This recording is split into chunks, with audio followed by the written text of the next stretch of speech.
नमस्कार दोस्तों, the political वे में आप सभी का स्वागत है। मेरा नाम ईश्वर तिवारी और आज इस वीडियो में मैं आपको बताने वाला हूं difference between the union budget and finance bill.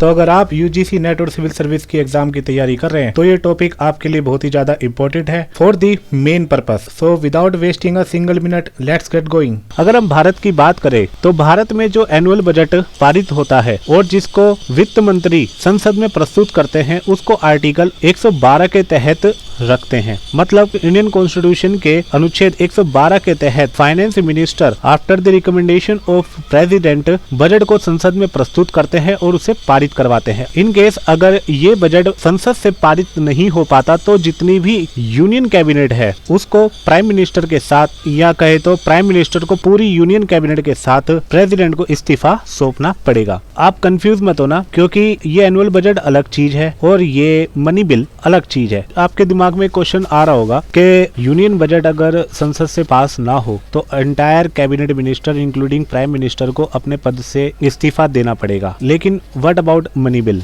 Money bill के बारे में क्या? देखिए, एनुअल बजट और मनी बिल में बहुत ज्यादा डिफरेंस है। अगर मनी बिल लोकसभा से पारित नहीं होता तो ये लीड करेगा लोकसभा के डिसोल्यूशन को। मतलब इस केस में लोकसभा भंग हो सकती है। इस केस में सरकार को डायरेक्ट इस्तीफा देने की जरूरत नहीं पड़ती, लेकिन गवर्नमेंट को जो रूल कर रही है उसको लोकसभा से confidence motion with a majority के साथ पास करवाना होता है। ये केस मैं तब बता रहा हूँ जब मनी बिल को लोकसभा रिजेक्ट कर दे तो पूरी जितनी भी एंटायर कैबिनेट है उसको कॉन्फिडेंस मोशन पारित करवाना पड़ेगा लोकसभा से। अगर कॉन्फिडेंस मोशन भी सरकार हासिल नहीं कर पाती तो उस केस में भी सरकार को इस्तीफा देना पड़ेगा और ये जो कॉन्फिडेंस मोशन है इसको केवल और केवल लोकसभा से ही पास करवाना जरूरी होता है। लेकिन ज्यादातर केस में देखने को मिलता है कि जितने भी मनी बिल होते हैं उनको लोकसभा में ही प्रस्तुत किया जाता है और लोकसभा इसे पास कर देती है और इसके बाद इसको रिकमेंड किया जाता है राज्यसभा से पारित करवाने के लिए। लेकिन ये मैंडेटरी नहीं है और राज्यसभा को कोई अधिकार नहीं है कि इसमें वो कोई अमेंडमेंट मतलब कोई संशोधन कर सके। अगर राज्यसभा इसमें चाहती है